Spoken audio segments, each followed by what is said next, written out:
Durante este vídeo nos centraremos en cómo podemos predecir ciertas propiedades de los elementos, utilizando únicamente una tabla periódica. Como bien sabemos, la tabla periódica está formada por un total de 118 elementos, ordenados por su número atómico, y organizados en 18 grupos y 7 periodos. Ciertas propiedades de los elementos varían de forma gradual al movernos en un sentido u otro dentro del sistema periódico. La comprensión de esta periodicidad permitirá entender mejor el enlace entre elementos, así como la variación de ciertas propiedades físicas, como por ejemplo el punto de fusión. Las propiedades periódicas más importantes son el radio atómico, el radio iónico, la energía de ionización, la electronegatividad y el carácter metálico. Comencemos por el radio atómico. Este se define como la distancia existente entre el núcleo del átomo y su electrón más alejado, y viene definido por la letra R. En la tabla periódica, el radio atómico aumenta al bajar en el grupo y disminuye al movernos hacia la derecha en el periodo. Veamos por qué aumenta al bajar en el mismo grupo. Tomando como ejemplo el grupo de los metales alcalinos, podemos ver que, en cada nuevo periodo, aumenta el número de capas, y por ello se produce un aumento de tamaño de los átomos. En cuanto a la disminución a lo largo del periodo, esto es debido a que, al movernos hacia la derecha del periodo, aumenta el número de electrones en la misma capa, pero también el número de protones. Esto hace que la carga del núcleo atraiga con más fuerza a los electrones y que el átomo sea más compacto. Por ejemplo, el boro es más grande que el flúor, ya que el núcleo del átomo de flúor tiene más carga positiva y atrae con más fuerza a los electrones. En la siguiente tabla periódica pueden observarse el tamaño de la mayoría de los elementos que forman la tabla periódica. El radio iónico viene definido de la misma forma que el radio atómico. La diferencia es que ahora tenemos iones en vez de átomos. El radio iónico puede referirse a radio catiónico y radio aniónico. Para explicar el radio catiónico, tomaremos como ejemplo el litio, el cual forma un catión cuando pierde el electrón de su capa de valencia. De esta manera, al tener el núcleo 3 protones, atraerá con más fuerza a los otros 2 electrones, produciéndose una contracción en el tamaño. En cuanto al radio aniónico, usaremos como ejemplo el flúor, que, para convertirse en anión, gana un electrón en su capa de valencia.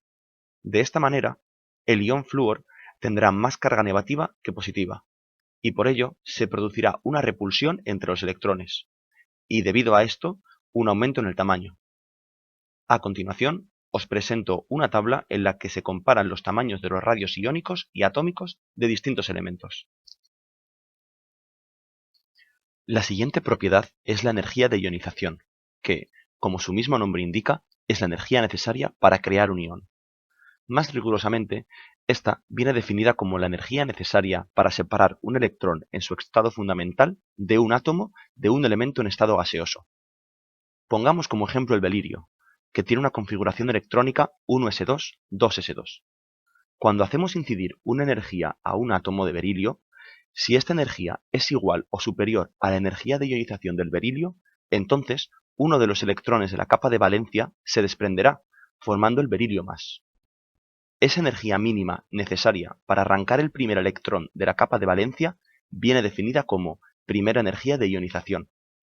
Además, si queremos ir más allá, podemos volver a hacer incidir una energía al átomo de berilio más, y si esta nueva energía es igual o mayor a la energía de ionización del berilio más, entonces lograremos arrancar otro electrón, formando el berilio 2 más.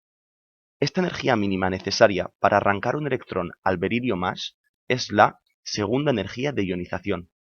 Por lo tanto, puede haber tantas energías de ionización como electrones haya en un átomo. Siempre, la primera energía de ionización es más pequeña que la segunda energía de ionización. En la tabla periódica, la energía de ionización aumenta si nos movemos hacia la derecha del periodo y disminuye hacia abajo en un mismo grupo. Pero, ¿por qué sigue esa tendencia? La respuesta está en el denominado efecto pantalla. El efecto pantalla se refiere al debilitamiento o atenuamiento de una fuerza o interacción. En química, el efecto pantalla se produce entre el núcleo de un átomo y los electrones que se encuentran en la corteza atómica. Dichos electrones son atraídos por el núcleo, Pero si nos fijamos en la estructura atómica, hay otros electrones a su alrededor. Estos electrones generan una fuerza de repulsión, empujando a los electrones externos hacia afuera. Por eso, la energía de ionización disminuye al bajar en un grupo, ya que, al haber un mayor número de capas, la interacción de los electrones más externos con el núcleo es menor, debido a su distancia, y al haber un mayor número de electrones, la repulsión aumenta. La energía de ionización aumenta en el período, ya que no varía el número de capas, pero sí aumenta el número atómico. Por ello, la carga del núcleo será más positiva, aumentando así la fuerza de atracción con los electrones. La siguiente propiedad periódica es la electronegatividad, definida como la capacidad de un átomo para atraer a los electrones, cuando se forma un enlace químico. Como podéis ver en la viñeta, en una molécula de ácido fluorhídrico, HF, hay una competición entre el flúor y el hidrógeno para ver quién se queda con más electrones. En este caso, al ser el flúor más electronegativo, se quedará con los electrones. La electronegatividad aumenta hacia la derecha en el período y disminuye al bajar en el mismo grupo. Al ir descendiendo dentro de un mismo grupo, el radio atómico aumenta y la energía de ionización disminuye. Por ello, las ganas de captar un electrón disminuyen, es decir, la electronegatividad disminuye. Al desplazarnos a través de un periodo, el radio disminuye y la energía de ionización aumenta, lo que indica que las ganas de captar un electrón aumentan.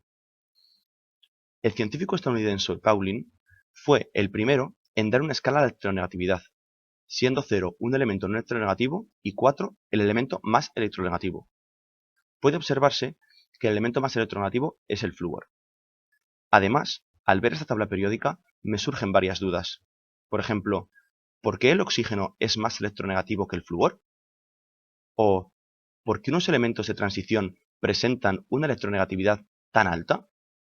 ¿Podríais resolver estas incógnitas?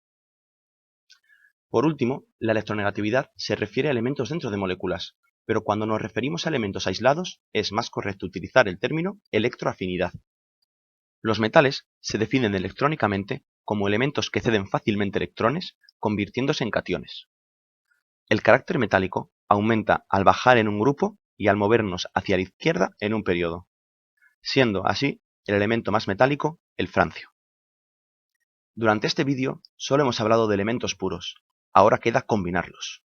La combinación de los elementos crea compuestos. Estos compuestos son únicos y debemos de buscar métodos para poder determinar sus nuevas propiedades. Nosotros creemos que vemos todo lo que nos rodea, pero no es así. El mundo que nos rodea es macroscópico, pero hay otro mundo fascinante, el cual tenemos que descubrir. Este mundo es el mundo microscópico.